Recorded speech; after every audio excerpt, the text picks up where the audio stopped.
Willis,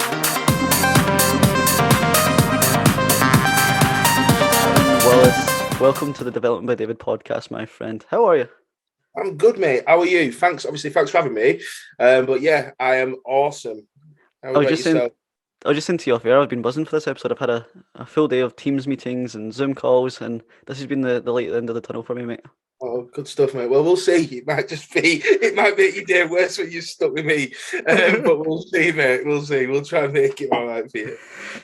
For those who might not recognise your name off the bat, who's Aaron Willis today in 2022?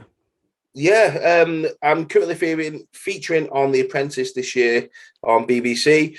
It involves 16 candidates who are pretty much going to be in front of Lord Sugar's business partner. We're all focusing to be his business partner. The end goal is to get 250 grand in our back pocket to put into our business. So we all do like different tasks in order to go through to the next round. If you fail that task, then he can just file one of you. It's like an elimination. So yeah, the winner gets the money, the loser gets called. So yeah, we're all still trying to get it there, mate. And at the present moment, you're still in. Yeah, the final few left. 7 of us left now. That's exciting, mate. How do you feel watching that at home? Mate, to be fair, it's crazy. I think the as it goes on every week, it becomes more normal. But it's still kind of, I'll still have my beers. I've got to get pissed when I'm watching it. It's one of those, it settles me down. So it's one of those, it's kind of our night now. So we're used to it, whereas before it was just a bit weird. We watched it in the pub the first night, which was weird. So it was good. We had all family together, all watching it, and it was just weird because I think I was like on some Granada reports last time I was on TV, just in background, like there was nothing. I think I just said one word when there was like someone stole something, and I said something, or it's terrible, and then that's the only thing I got on TV. So I've got a bit more now. Mate, I'm sure that experience was invaluable with Granada. Mate, I learned a lot. I can do it now. Oh, it's terrible. And that, I was generally concerned that someone had done it. So before The Apprentice, mate, what was life like? What did the day in the life of Aaron Willis look like? Before The Apprentice, because I was in the Air Force 12 years. So for me, it was a lot more intense than other jobs roles, because obviously I was like an instructor, so I was there to instruct new people coming through the Air Force. So the discipline was really high. I'd had to be dad and husband at home and a bit chilled out, having a laugh with the kids and stuff. And then I come into work and I'm having to be completely full disciplined and making sure that everyone's at that military standard. And it was difficult to juggle, but I loved it. Absolutely loved, because it was the development side that I loved. And for instance, you'd see a young kid, 15, 16, coming through the Air Force. And you've got like 12 weeks to just shape that guy or girl and make him a complete military person. And to see them transform into an adult and to someone who's absolutely responsible for the defense of this nation, it's awesome. It was the best achievement ever. You can transform just a shitty little kid who just wanted to do nothing to someone who's really proud and serving the country. It was awesome. Brilliant. And hearing some of the kind of regimented traits that you have around like leadership and development, it almost makes complete sense for you to go onto The Apprentice. Like, they're the skills a candidate on The Apprentice would need. Did you kind of recognise that in yourself before applying? Yeah, I thought so. I thought, well, to be fair, I know how to lead, I know how to get the best out of people. But I think one thing that I found a challenge on the other side of that, mate, is these are civilians now. And I've dealt with military for 12 years. So in the military, if someone fucks up, they get told in no uncertain terms, this is what needs to happen. In the civilian side, especially in The Apprentice, you have to be a little bit more careful of how, because these are people who've never been explored to the military environment, have never even had a taste of that. So in a way, yeah, it's good that I've got that, but you've still got to be careful, because you can't go screaming at people. It just doesn't work. Mate, at times I could see you're close to it. You're biting your tongue at sometimes. There's like my mates in the military who know me really well. They'll WhatsApp me and they're like, I know that look, and I know you was going to blow, and now you just managed to calm down was brilliant. So I do have that restraint to think, right, not in the military, like this is The Apprentice now. So come on, we've got to just settle down and just get it done a little bit differently. So I do restrain quite a lot. Where was the initial seed planted to when you thought, I'm going to apply for this? Where were you sat, and then what sparked the motivation? Yeah, I think every year I've always watched The Apprentice, and I've always probably slagged the people off. I've always thought, oh, what the hell are you doing? Like, why can't you just listen to clear instruction? Why this task isn't hard and you've made it hard, you're not listening. And every year people say, you need to go on it, you need to go on it, you need to go on it. And I'm like, nah, I'm not gonna. And then 2 years ago, I decided I would just literally sat at work and I just applied for it. I just thought, because I knew my career in the Air Force was coming to an end, because I knew what I wanted to do. I knew I wanted to set my own business up. And I know in security or any role, you need a lot of money behind you. So I thought, right, I'll go for an investment of this and get on the show. And I think I'll be good at it. So that was literally, and it was one of those, mate, that I just went on and applied. Took me 2 hours to do it all online. It was done. There's no turning back. So I know if I probably paused it, Dave, and thought, do you know what, mate, I'm not going to do it. If I would have slept on it, I probably would have chinned it off for another week or two and not done it. But as soon as I pressed enter, it was done. And then I got a phone call 2 days later to go for the interviews. 2 days later, wow, it's crazy when you have those kind of bursts of courageous motivation where you just apply for that random job or that random opportunity, and most of the times you could surprise yourself of what could be at the other end of that. It's nuts that you just did that almost on a whim, and if you thought about it much longer, then it wouldn't have happened. I think that's been my approach for the last few years, mate. I think not just in business and in life is that you've got to go balls deep sometimes, and I think you've got to pretty much. I just believe, and if it's meant to be, it's meant to be. Just do it. The worst thing you can do is deliberate on stuff. If you know that's what you want, just smash it in. What is the worst could happen? I pressed enter. The only thing could have happened is that I would have got rejected or I would have got an interview. That's the only thing that could have happened. Nothing else would have happened to me. So just do it. And I think that a lot of people in business will probably think, well, I'm in a really good job. I'm on a guaranteed salary for 5 years. Well, but I really want to set my business up. Just do it. Just sometimes you've got to make them risks. You have to. And that's what I did there. So was your business well established before you applied? No, it was still very much in its infancy. It was a case of, I thought I had a different concept where I wanted to set up a security business, but focus on residential security at first. I thought, well, there's people now robbing homes or attempting cars and stuff. So I thought, how about if I have a patrol outside the neighborhoods all night so people can, and I thought that's a brilliant business. This can't go wrong. And then I thought it is going to go wrong because my staff are going to get paid. So that means I need to charge these homeowners a shitload of money every night. So it weren't going to work. But I knew that's what I wanted to do now. I knew it was a security that I was going to go into. I knew the field quite well. So yeah, mate, I thought I'll set it up, and then I didn't want to do too much just in case I got in The Apprentice, because the worst thing I could have done is have this business really, really high and then go away for weeks on end and then leave it. So I wanted to just do it baby steps before The Apprentice, really. And do you think that's what they look for? Kind of not a fully fledged business just yet, something that has potential, that it's very embryonic, it's at early stages. You think that's what they look for? I think they look for two different things. I think if you look at Alex Short, who is a legend, but his business is turning over millions. You look at Amy, her products are in Boots and Argos and everywhere. So she's turning over millions and millions of pounds. But then you look at Steph, who's completely driven, who's setting it up, and Catherine, who's setting her business up. So I think what they want is a mixture of both. If it's making money, brilliant. But if you can tell me and tell them that this business is going to make Lord Sugar money, that's all they want to look for.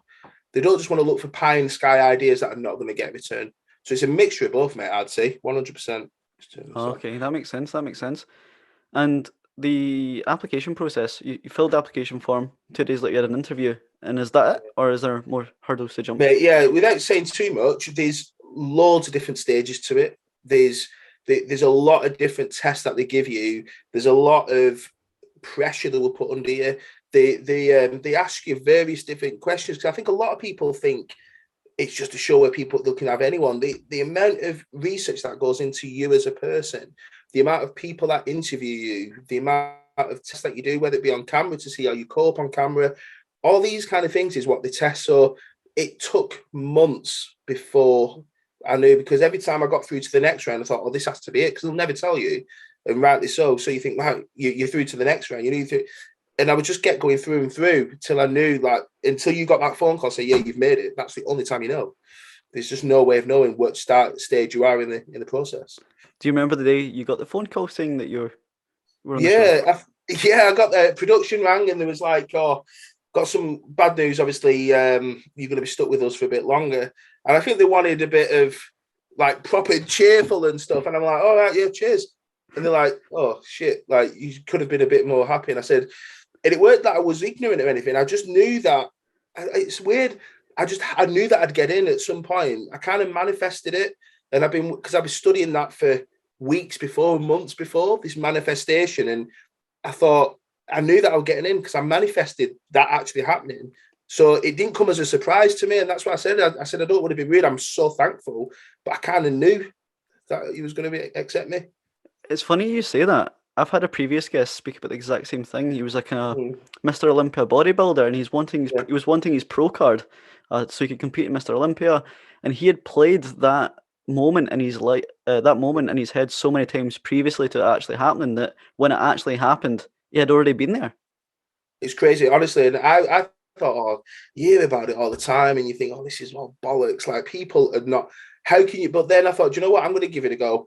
And I predicted every single time me to getting a phone call that I was in. But I always had in my mind me sat in the boardroom in front of Lord Sugar, and I knew I knew I was ingrained in that particular scenario. So even when I went in the boardroom for the first time, they placed me in the seat that was always in my mind when I was manifesting as well. So that's when I knew it's crazy. It really is. It's mental, mate. It really is. That's mental. That is mental. So you got the phone call saying, Aaron, you're on.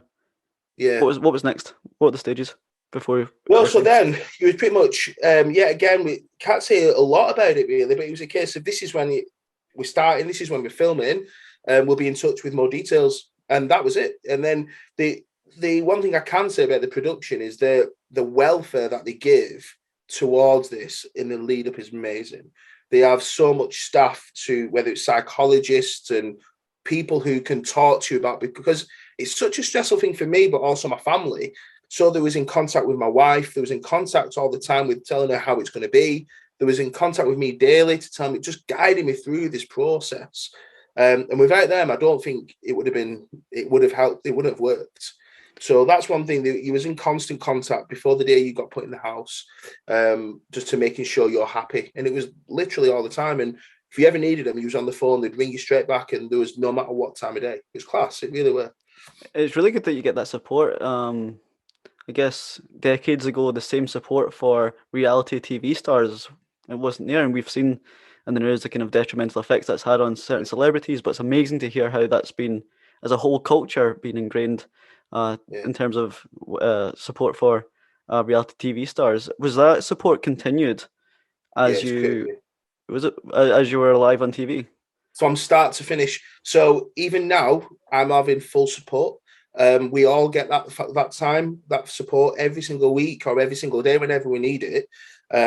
So throughout the show, while you're filming or everything, you've got people helping you, giving you the welfare, because I think people are listening that it's hard to do all this in front of TV. There's millions watching. There's so many things online that get said about you. Without these people and your family, it would be hard, but I cannot fault the BBC for it, because they're class, mate. They really are, for what they've done. They really are. Yeah, I'm so happy to hear that. And in terms of training and media training and production training, were you given all that before you were let loose? No, mate. No, you were given nothing. Like, it's a case of you're going on a TV show and you're going on it, but it's kind of thing you need to forget that the camera's there kind of thing. So they don't really tell you, because they don't expect you to have that. They just want you to crack on and let the cameras film it. So they give you, obviously, afterwards different guidance on TV for things like this, or interviews that you could be doing later on in the future. And they are at hand all the time, but you don't get that much. It's just a case of you're going in the house, that's you done. Right, task is today, crack on. And it's like we was on a ship when we first got into the boardroom. They sent us on a cruise ship. That was it, crack on. And they were like, shit, like, what do we do? And that's it.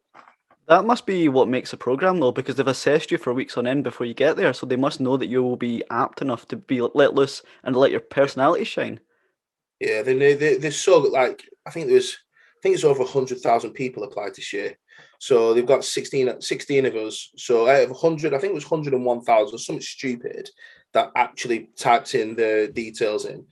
So out of that, 16 of us. So they actually know every single part of us. They know how we like online or on social media because they watch you to see if you're going to be a good candidate. So they kind of know how you're going to, because they know it's such a relentless process. Like when I say relentless, I mean it. It is relentless on your mind and body. Honestly, you're knackered.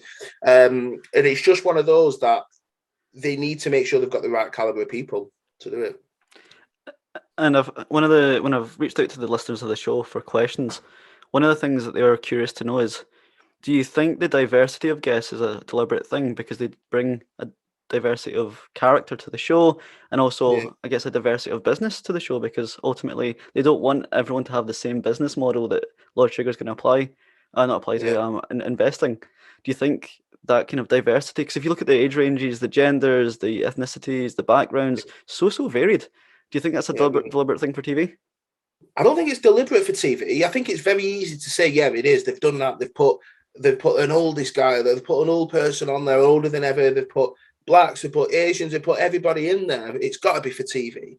And I generally believe that that's not the reason why. I think they've focused on people who've got a good business plan, who are different. So obviously me and Nick are completely different people, but Nick is an extremely intelligent person, knows exactly what he's doing, and whereas me, we're completely different personalities. So it can't, if you had all the same people like 16 Aarons, it won't work. And I think it won't test our skill set, because say that I was on a team with another person like me, they'll just agree with me and we'll just be agreeing with everyone because we'd all have the same ideas. And what they want is someone to give you to see how could I work with someone who isn't like me? How can I cope with someone who doesn't listen to me when all I'm used to is people listening to me? So they want to test to see how you can work with other people. Because if you think of Lord Sugar, he's going in business with someone, he wants to make sure that you guys can work with anybody. So I think they make sure that there's people who are not too similar. But I don't think they choose the gender or race ethnicity for the basis of the program. I really don't. In Me, fact, me, I'm certain they don't. me neither, mate. Me neither. Imagine if there was 16 Aarons. Imagine how Right. aggressive the boardroom might be. Horrendous. No one will admit things that they've done wrong. It'll just be creative, it'll just be carnage. Someone will be trying to say, well, this happened, this happened. And I think that's what people say about me, is that in that boardroom, you are fighting for your life. You really, really are. And imagine 16 of me fighting against each other. Yeah, it'd be crazy. And mate, that's exactly why I reached out to you to come on the podcast, because Yeah. you're the character that I was most compelled to, because you were so steadfast and you just stuck your ground, and you were like a proper team leader. And I think not only has that shown throughout the episodes that you're in, but like I think already the listeners will hear that you've brought it to life today on the show. Yeah, I think there's two different types. I think a lot of people can say, well, he's arrogant, he's aggressive, this, that, and the other, and it's not. It clearly isn't. It's just a case of I'm really passionate about what I believe in, and at the end of the day, if you are not prepared to fight for your whole career and life in that boardroom, then you shouldn't be in that boardroom. And I think that's what Lord Sugar would want. He would want someone who's prepared to fight with everything they've got. Otherwise, what's the point in going? You've gone through all this to show that you could be his business partner. Why just give up and lie down if someone's saying stuff? And we all had a pact in the board. We all said whatever. We're all good mates in the house, and whatever happens in that boardroom, we've always got to have that maturity to understand that if you're going to go at me, then I'm going to go at you. But it's nothing personal, and I we're happy with that. As long as you don't go personal to me, and I don't do the same, or I don't completely disregard your business and completely disrespect you, then that's fine. Anything else, we game. And after the boardroom, every single time, like when me and Catherine and Amy was in there, Catherine brought me and Amy back. Unfortunately, Amy went. Me and Catherine was at each other for a bit. As soon as it had finished, we was in the back. Catherine burst out crying, give me a hug, and literally we had a hug, had a Deliveroo, sat together, and it was forgotten. Didn't talk about it again, and we're back to being friends again. It was just weird because all that adrenaline, we understood why we was like that with each other. So when you're brought back to the boardroom, you don't know what's going to happen. That's live. Yeah, you have not a clue. You've Oh, not a wow. clue, and it's really intense. And you got to think you're in there hours. It seems probably about 2 hours or so. You're in there. It seems shorter.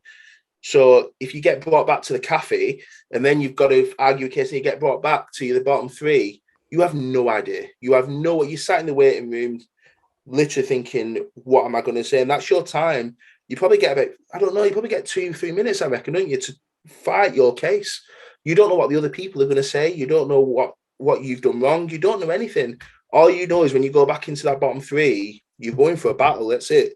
You're going for, it's like, I don't know, Man United and City, and they're in the tunnel, aren't they? And you look, there's a really good one when you've got Roy Keane, he won't look at anyone, and Gary Neville did the same. He didn't want to see, I don't even think he shook his own brother's hand when they were playing Everton. Didn't want to see him. He's still his brother, and they still probably love each other. But he knew that he was going on that pitch to fight and go to, that was it, to win. And that's a mentality I think you've got to have. Just don't take it personally. Mate, that's a mic drop moment. I think that's going to be my trailer clip. I love it. Boom. Yeah, there you go.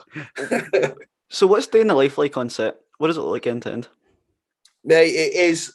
So we're up at 4:30, and that's it. Half an hour done, shower, suit on, and then you're downstairs, brekkie, mic up and everything. So by the time you've mic'd up, had your breakfast, got your snacks for the day, you're out the door. And then you get your task, whatever task you're getting, and then your task all day. It is literally all day on your feet doing the task. You get back to the house probably 11 o'clock, 12 o'clock, or if there's delays in traffic or anything, because London, could be 1 a.m. till you're in bed. So you've been up since 4, you've done a whole day's task, and then next day, you're up at 5, 6 o'clock to do it all again. And then you've got boardroom. So the boardroom's a full day mentally and physically. So after your task, you're exhausted. You're absolutely exhausted. And you people think, oh, well, you must go home, you must have a rest or whatever. You could have a day off, but that day is to have a sleep, or we'll all have a meal, or we'll watch a film. But next day, you're doing it again. And I think there was one where we did a gaming task, and Lord Sugar knocked on the door, and he sent us to Wales that night. So we'd just done a 3-day task. He's knocked on, and then we were having a 6-hour drive, wherever we were, to Wales, and just doing it all again. It's crazy, mate. Really so to make sure I'm getting this right, it's filmed consecutively then? It's basically a big chunk of time, and you just do a task almost like on a day-to-day basis? That is it, yeah. It's relentless. There's no breaks. And I think people assume there is. What you see on TV is what actually it is. You are from task to task to task. You're on it all the time. It is just non-stop. Is it true when the candidates get the phone call saying, Alan Sugar wants to see you in 20 minutes, you've got 20 minutes to get ready? Is that how long you actually probably get? It is. I just thought, because I was sat on there and I'm like, there's no way the girls get ready. I was at home, I'm like, there's no way girls get ready in 20 minutes. No way the guys can. You look at Akshay's perfect hair, you think, nah, there's no way. And then you get that phone call, yeah, right, you're getting ready. We need you down in 25 minutes, and you have to be ready. The cars are there, ready to go. Mate, I bet you being so regimental and being a dad, like you probably get ready in 10 minutes, so you're probably 10 minutes to put your feet up. Honestly, because the production have done it years, and I came downstairs like, what are you doing? You suited. Honestly, it was like they couldn't believe how quick I was done. But they're like, and they went upstairs, and my bed was made perfect. They're like, it's like, they actually, one of them said, it's like the Hilton. You've made your bed like perfect, and you'll see it in you'll see my bed on set when you do the wake up calls. My bed is immaculate. So people can't understand how I managed to get up, shower, suit on, bed. In 15 minutes, I was ready. They couldn't believe it. And it was that's just me. There's a lot of animosity between some of the team members, especially when it comes to the boardroom. When you go back to living with each other, being in the house, are you all friends again? 100%. Yeah, we don't talk about the boardroom or anything at home or while with her. We just didn't do it. It was just like you with your mates. So we'd cook tea, we'd have games or whatever. There is no bad feeling. There is none. Because if you do, then it's not going to work. So honestly, hand on heart, everything is left in that boardroom, nothing. And the production won't let it happen either. They would not let that happen because we have a welfare team the whole time in the house who live with us, who made sure that we're happy and we're getting on and people are treated with respect. And they are on it. They are on it. So you've got everyone in every room watching and listening to you. And if you did something to disrespect someone or you was bullying or whatever, they'll never let it happen ever. So it just didn't happen in that house whatsoever. So are you essentially encouraged just to bring your whole self to the show and pretend like the cameras weren't there and just let you don't know they're there. You just don't know they're there, Dave. Honestly, mate, you really don't know that the cameras are there because you are just in your own zone. And there's times where, like, I think I watched on TV that I looked directly in the camera because I forgot it was there. So I was just looking and the camera was there. And everyone was like, the Twitter was going mental saying, like, no way did Aaron just look directly in the camera. But I didn't know he was there. So I was just like looking. I thought, shit, there's a camera. So then I had to just like carry on. You just forget, mate. You really do. But mate, I think it's on. So the non-alcoholic drink task, we're like selling to like loads of different people. You'll see me just staring camera and like think, shit, there's a camera there. So then I just go back to normal again. You'll see it. It's class. I need to check that out, mate. I need to check that one out. Yeah, you'll laugh when you see it. Episode 1 went viral, especially your team for the cruise ship logos that you had to design. Can you explain for the listener what happened there? Yeah, we had to design. You know what's going. We had to design a cruise ship, a cruise liner, and promote it and sell it to industry experts to see if they would invest in our cruise, basically. So yeah, we had to design a logo. We had to do a branding and call it like the ship name. We had to do a trailer, like a brochure trailer and stuff, a video for it. Yeah, so the logo was pretty decent. Was it? Yeah.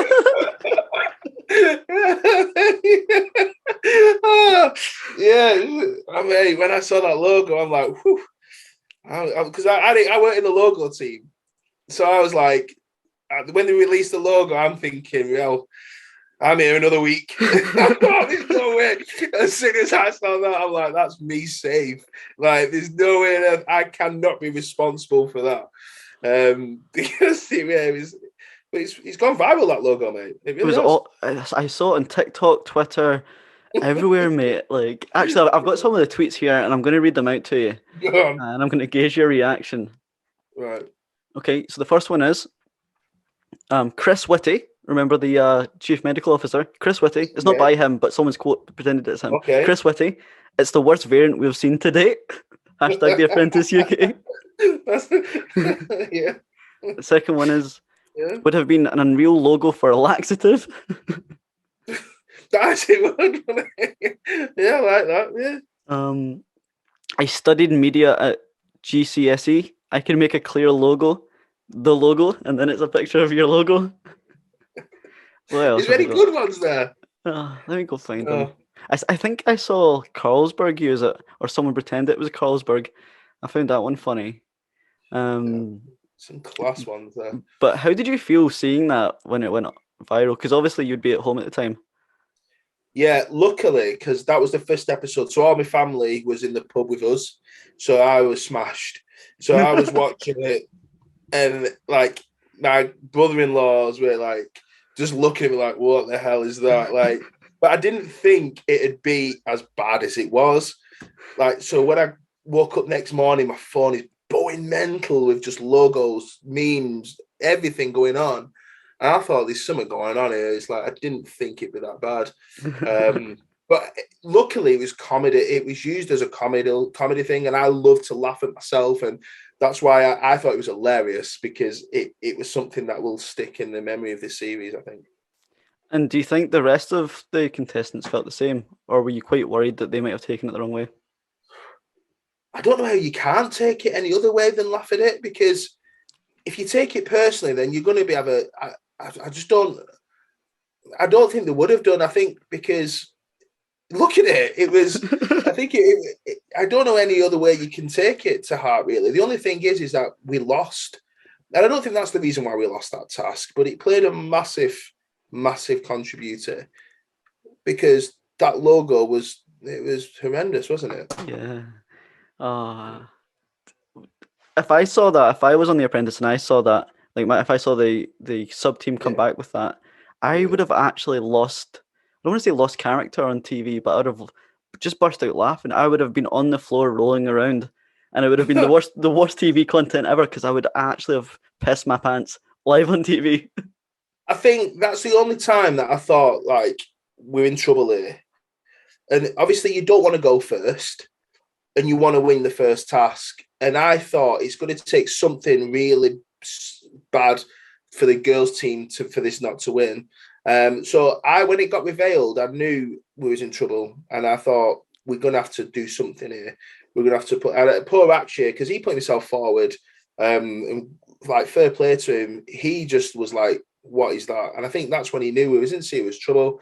And I think we did come together. Me, Connor, Alex. Actually, on that team, we just sat together and we're like, we need to pull this out of the bag. We need to do something special now. that logo is not going to help us. And mate, you went straight into episode 2 with the wand, the toothbrush wand. Were you under a lot of fire for that product? I've never had so much grief in my life. I think that's when it hit our family more than me, of how ginormous The Apprentice is, but how cruel people can be as well. And what did you experience? Yeah, it was just pure abuse online and everyone's entitled to the opinion. I get it, and of who they should go, and Aaron should have gone. He's useless. This, that, what? He's shit. He shouldn't be in there. What a fucking idiot! All this kind of stuff. And it was quite personal attacks, and I think when my wife has to see it, it kind of gets to her a bit. Whereas me, I was like, it didn't really affect me because I just blanked it out a little bit, but I didn't expect it to be as bad. And I thought it's going to take a lot for me on this show now to pull some credibility back, because I thought I was in trouble here now, because I thought people are not going to take me seriously, because I had a thought in my mind, Dave. I knew exactly what I wanted to do with that toothbrush. It just didn't execute well. And I think if I put someone better at designing that brush, I think we would have been fine. Or it just probably needed a bit more. It needed a lot more to be. It almost looked like the logo from episode 1. Well, it did, didn't it? Same colours, mate. So let's be honest. Let's not beat around the bush. It was exactly the same colours. I think they used the same copies. I think they used the same actual template for colour. They must have done. But I didn't think anything of it. I just thought, right, well, one's a brown, so it's got to be brown. It has to be. Why else can't it be? And then I thought, well, we're running out of time here. What should we do? I'll just stick green in it. It's all right, isn't it? Like green, like nice colour, perfect.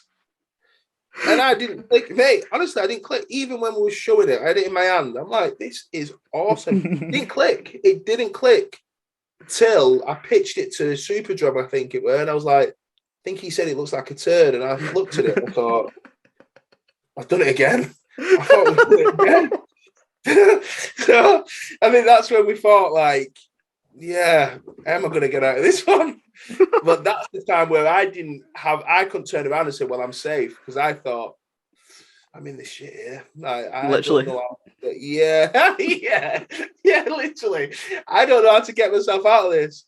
And I remember coming back to the house and I was just deflated. And I think that's when I spoke to the production team and the welfare team. I'm like, I just feel down at the minute. Because I knew that I was in trouble, and I knew that I was prepared. I had a fight on my hands that episode to stay in the house. And you did? What do you think? Yeah. What do you think saved you in the boardroom then? Because you and Naveed were going head to head. You weren't letting him off the hook too quickly. Oh, so was it Connor? I brought Connor and. Oh, you brought Connor and Nick back. Yeah, but before that, you seemed to be going under wraps with Naveed quite a lot. You were going quite head to head, and I'm surprised you didn't bring him back actually, because you seem to clash the most. I think I was going to bring back the people that were responsible for the failure of the task. I weren't going to bring back just because I've had a disagreement with somebody. I've got integrity to know if he is not responsible for failing that task, why should I bring him back? It's not fair. He doesn't deserve to be brought back. And I think I brought back the people who I thought was at risk for the task, who could have been. I was massively at fault for the task. I designed it. But there was other people. There's two other people there beside me who was responsible as well. It ain't just one person. So I think what kept me in there is I just showed I had to fight with everything I had, and I had to give out my points as why I feel I should stay, and that was it. As long as I could, then if I would have got fired, as long as I would have been in the taxing, I would have thought I'd give everything I had. I would have gone home proud because I knew that I'd give everything. But I couldn't lie down because there was next to two successful business people, extremely intelligent. Connor's a legend. Nick knows what he's doing. Do you know what I mean?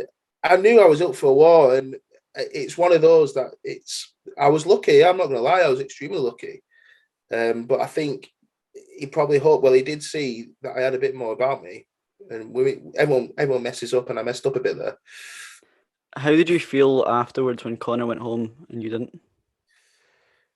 A lot of people say, did you feel relieved? And I didn't. I felt, because I give everything, and I mean everything, emotion. I was drained, Dave. I was literally drained. I had nothing left. And then it sat in when I was in the house, that the house was really quiet. It was a quieter house without Connor, because he was a good character, and I got on well with Connor. And I think that's when it realised that this is not a game. This is actual, because one of my mates in the house is just gone. I've just gone like toe to toe with him. That's when I realised that this ain't messing around now. Yeah. What's Lord Alan Sugar like to work with? What's he like in real life? To be fair, what you see is what you get on camera is what he's like. He doesn't act up for the cameras or anything. That is him, and he has this distance between candidates and him. So what you see when you see us in the morning and he gives us our task, he will give us our task and he's gone. That's him done. The next time you see him is in the boardroom. There's no after cameras are rolling. You don't see him in between. You don't have any conversation or any dialect with him whatsoever. That is it. So literally boardroom, task, gone. That's it. Really? So it's not like you're popping to the pub afterwards for a pint and having a laugh at the episode? No, I would have put it on his tab. But I think what I would say, mate, is he is so professional. He's not bothered about anything else. He just wants to get this task done, find out who's at fault, fire the people responsible, move on to the next one. He's extremely busy. But even the bits that I know that I've learned so much so far from him, because he hasn't given me anything direct. But even when he's talking about what you should have done and why didn't you do that? And I think there was one point in the toothbrush task, he's like, why didn't you change the colour when they asked? And I'm like, I didn't want to lose credibility. He's like, why? You could have just said, listen, if that's what you want, that's what I'll do for you. And I've learned that. I think, yeah, you do. He just knows something straight away. And you pick up on everything that he says. You do. You really do. I know. It must be so strange to get, not strange, overwhelming to get advice from one of the most, I guess, online trusted business persons in the country. You must take so much away from that experience. It's so amazing to hear. It is, mate. I think when you sat, because before The Apprentice, I was obsessed with Lord Sugar. I've read his books, I've listened to everything he does, and I've watched his whole business career. And I think the values that he's had growing up, he had to work his nuts off to get where he was. So when that person's actually talking to you and saying your name, it's surreal, because he's like, this person knows who you are, and this person's prepared to give you advice. If you take it, you take it. If not, you don't. And I think what he said to me is, wow, never go put yourself for a team leader position if you have no experience in that. And that's what I've done throughout the show. A lot of people say, well, why didn't you go for PM for that task? I don't have any experience in it. But it was before, I probably would have done it. Oh, I want to be PM. I want to be PM and just show how good I am. But now, no, I don't have any experience in that field. I'm not going to do it. I need someone, because I've listened to his advice. Amazing, mate. What's been your favourite episode so far, or favourite task so far, and why? I think the one coming up is Silverstone. I think it was class. The fun that we had on it, the obviously the cars, the Aston Martins that you saw, the whole. I've never been to Silverstone before, so it was like one of my bucket list ticked off. But I was meeting people who were selling like corporate events. Honestly, it was such a good day, and every single one in that team, no matter what team you are, had an amazing day. And it was sad because obviously we knew that one of us would be failing this task, but we couldn't understand why, because we all had so much fun, every single one of us. It's crazy. That must be quite hard because one person is going to have their day spoiled essentially. Everyone's had the most amazing day. It's the most Yeah, universal, enjoyable task. But it's a shame to think that one person will yeah. also ultimately sacrifice themselves or be sacrificed It's for the show. awful. It is awful, especially when you're not PM as well, because you're having to show the PM that you're working hard and you are. If the shit does hit the fan, then you're not responsible. So you have to now, because there's only 7 of us left. You can't hide now. You really can't. You stand out. Any decision you make, it is stand out straight away. There's no hiding behind anybody now. You've replied to some people online who have given you abuse or contested you. What have you said to Yeah. them? The few times I've had is like people will be like, "Oh, that Aaron is so annoying. Oh my God, Aaron needs to go. Aaron needs to go. What the hell is Aaron here? Blah, blah, blah, blah, blah. What a useless piece of..." And I mean, the first one I'm like, I put a text back the other day, "Oh, Mum, is that you?" And then I was like, another one was like, another, and I was like, "Mum, will you stop messaging me?" And then there's other stuff like he never smiles. So I just did a selfie with a big smile and sent it to him. I'll do GIFs. I'll do like the Alan Partridge stuff. Whereas now a lot of people will say, "Oh, these contestants are shite. These contestants know what they're doing." And every single time now, I just copy and paste the application link and send. So nothing else. I could do better. So I just send it straight to them and crack on. I hope they apply and realize it's so hard. It really is. You said 100,000 people applied this Yeah. year. I think you might have doubled that by your Twitter response next year, mate. Yeah, just spamming them. Yeah, I think so. But yeah, if they think they can do it, they can. But yeah, I've doubled it, mate. I think so. It must be amazing for your kids and your wife to see you on TV. What's their Yeah. reaction been like? Are they super proud of you? Yeah, I think that the lads are proud. I think the eldest is 15. He's into like his girls' popularity now. So I think he's doing well. He's getting the birds out of my like image that I've got online now, and that he's like using it as a way in. Like, so the first thing he says to him, "Do you watch The Apprentice?" "Yeah." "Well," so he's gone straight in. And I think my wife is really proud.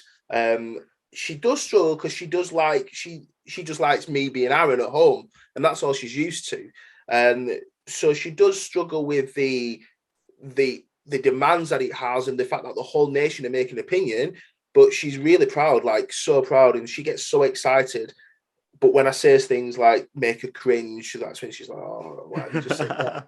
But it is good because she's always said, "You know what? That is how you are." And I can tell when you're doing that face or when you're having a go, it's good that you've not put an act on for anybody. That is you from start to finish, and that's what she's happy about, really. That's amazing, mate. And now you have celebrity status. Do you have anyone notice you in the streets or around your local area? Yeah, I didn't even think, like, I know there was a lot of people watching, but I thought no one's going to concentrate on me. So we can't go out anymore without everyone will come up, and it's always positive. Whether we just went to the theatre the other day, there was selfies, there was people wanting me to give them shout outs to the mums and dads and stuff. And like, we'll go to the shop, and it's every single time. I went into the shop the other day, it was just like, "Are you from The Apprentice?" I'm like, "Yeah." And then he's ringing his girlfriend, he's FaceTiming his girlfriend while I'm on there. And it was just crazy. But then people are like, "Oh, well, you obviously didn't win." I'm like, "Why?" "Well, you're here. You're at the Trafford Centre in Manchester." I'm like, "Why are you not in the house?" I'm like, they actually thought that I shouldn't be in the Trafford Centre because I should be on task. So they still think that I'm, obviously, even though it's been done and it's filmed, they get really involved. One person, I went to Greg's the other day, and the person who served me said, "Well, I know you didn't win." I'm like, "Why?" Sure. "Well, you won't be going to Greg's." I'm like, "Why wouldn't I be going to Greg's?" She's like, "Well, you'll be going to Greenhouses because that's more of an upmarket pasty shop." I'm like, "No." And like, so people generally, mate, everyone is so supportive. You see, I've never had anyone say nasty things to me on the street. Not one. Mate, I think I know the formula for success on the show now. You have to pitch to Lord Alan Sugar that you're going to spend the 250k in Greg's, and I think that's the foolproof plan. That's it. I think so. I think someone. I've been trying to get Greg's to sponsor me because I'm doing a lot of plugging for this company. And there's one guy he tweeted. Aaron looks like a proper good guy. He looks like someone who could sit and have a Greg's sausage roll on the toilet. I'm like, I was like, yes. So I'm like, topping Greg's in. See, are you going to like nothing?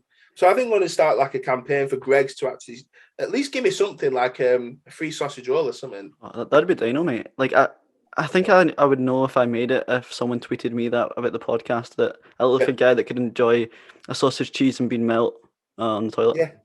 Yeah, mate. I think that's you've made it, haven't you? If someone said that, you know you're a good guy. I think. I honestly put that on any CV for the rest of my life. I'm doing some, mate. Some. What do you want your legacy to be on the show besides having a sausage roll in the toilet? Do you know what, mate? All I want is someone to know that I was normal, like I was myself. And I'm not everyone's cup of tea, but at least I was myself. And when they look back in years or next season, they're like, do you know that Aaron? He was just normal. Like he weren't in it for anything else but to do well for his business. And that's what I want people to think of me as. No one who was chasing fame or anything else. Your identity spans beyond The Apprentice, mate. What's next for Aaron Willis? Well, obviously, hoping for the investment. But what I've been looking for is making my security company national now. So I focus on like event security, door supervisors, construction, all that security element involved. But it's just in my local area in the northwest of England. So with that investment, I want to be able to expand it across the country.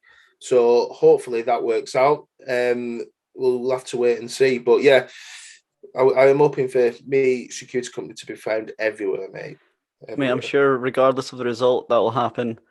Appreciate it. One last question for you. I don't know who my next guest is. I've not scheduled them in. So I want you to ask the next guest, pay it forward, ask them a random question. Okay. I'm going to ask what I got asked before. I've still not answered it. If you came back, if you was a pigeon for one day, who would you shit on first? Because someone just asked it me on my Instagram and I still don't know who. But I want them to know. I want them to tell me who they would shit on first if there was pigeon for a day. Mate, I hope your answer is not me after this podcast. That's all I'm saying. Yeah. Oh, mate, this has been so much fun and an absolute round circle for me to have you on. I've loved the show since I was a kid, and just to having a contestant on, it's just been amazing. Thank you. No, mate. Honestly, thanks so much for having me. It's been an absolute pleasure, mate. You're a star, and this podcast is class. It really is. So I'm certainly will be listening to it as I will be on my way to work. Oh, amazing. If the people want to reach out to you online, where can they find you? Yeah, on Instagram is Aaron Willis Official. Just give us a follow. The same on Twitter. And then, yeah, so all my stuff is on Aaron Willis Official on Insta. But then on Instagram, it's just myself as Aaron Willis. If you need some security or want to go for Greg's and a pint, whatever, just... Yeah.